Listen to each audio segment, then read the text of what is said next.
Bonjour à tous, j'espère que vous allez bien. Aujourd'hui, nouvelle vidéo sur N8N et on va voir ensemble, donc c'est une petite vidéo où je vais vous montrer comment intégrer une boucle dans une boucle sur N8N, d'accord? Pourquoi déjà on a besoin de faire ça? Alors là vous avez vu, hein, on a une boucle, donc là je vous explique rapidement le workflow que j'ai fait, c'est un workflow test hein, pour vous montrer les boucles dans les boucles. Quand on regarde ici, on a une première boucle qui est là, qui va récupérer ici les différents articles Airtable, donc bon, il n'y en a qu'un à créer, et on va traiter boucle par boucle les lignes, d'accord? Donc on va traiter la première ligne, une fois qu'on a fini la boucle, on passe à la deuxième, etc.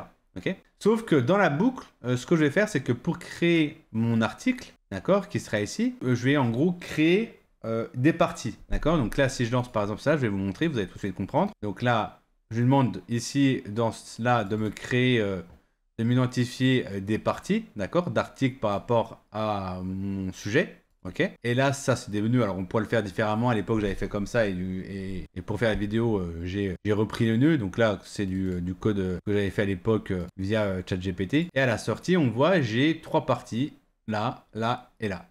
D'accord. Et ce que je vais faire ensuite, une fois que j'ai découpé, j'ai trouvé le parti et j'ai découpé, je voudrais créer pour chaque partie du contenu. D'accord. Et c'est pour ça qu'on va utiliser le système de boucle là-dedans. D'accord. Donc c'est-à-dire que dans la boucle, on a une autre boucle. Et pour faire ça, si j'avais pas mis cet élément que vous voyez ici et l'élément qui est là, le problème c'est que quand on va repartir pour la deuxième boucle, donc traiter le deuxième article, ici lui il n'aura pas en gros fait de reset. En gros là, le système que j'ai mis ici fait en sorte d'avoir un petit reset qui fait qu'on annule la boucle. Et comme on repart sur une nouvelle boucle, un nouvel article, c'est parfait, d'accord? Et comment on fait ce reset?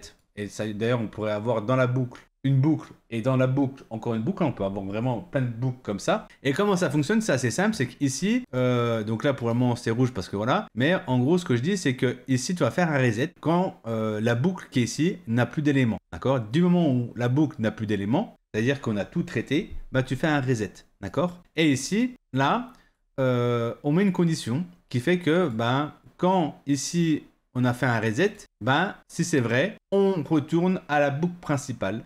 Et si c'est pas vrai, tant qu'on n'a pas fait de reset dès qu'on n'a pas le dernier élément, on continue, on boucle, on boucle, on boucle. Voilà. Voilà comment fonctionne le nœud.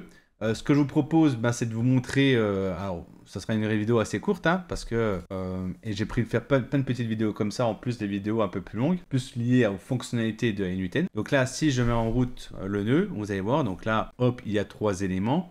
Donc là, on va commencer à traiter le premier élément qui est ici. Donc là, quand je reviens là, hop, j'ai bien ici mes trois éléments. On va les générer, d'accord? Donc élément par élément. Donc là, le premier de mes, je crois, qui a déjà été fait, parce qu'on a déjà fait une première fois ici, d'accord? Ensuite, là, on est en train de faire le deuxième, on attend, donc voilà, le deuxième a été traité, et là, on fait le troisième, donc le troisième, voilà. Et normalement, là, au troisième, ici, on va passer en false, en true, pardon, et comme c'est true, on reboucle ici, d'accord?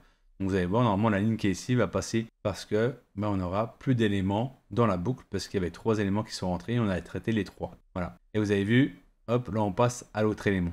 Voilà, tac, hop, et voilà. Et on fait boucle par boucle. Donc là, il traite 5 éléments. Donc là, si je vais tourner, il fera 5 fois. D'accord?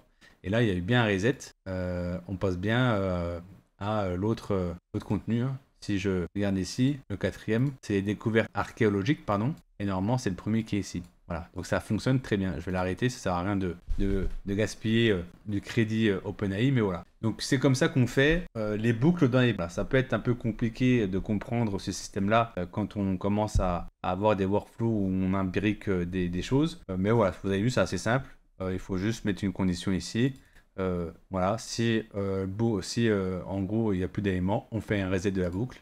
Et go, et avec un petit if, là on retourne ici. Voilà, tout simplement. Voilà. Donc j'espère que la vidéo vous a plu. N'hésitez pas à vous abonner, à liker la vidéo, à laisser des commentaires si vous avez des questions. Et bien entendu, n'hésitez pas à nous rejoindre sur le Discord ou sur les différents réseaux que vous voyez en bas sur le côté. Alors quel côté? À ce côté-là. Voilà. N'hésitez pas à vous abonner, à me suivre.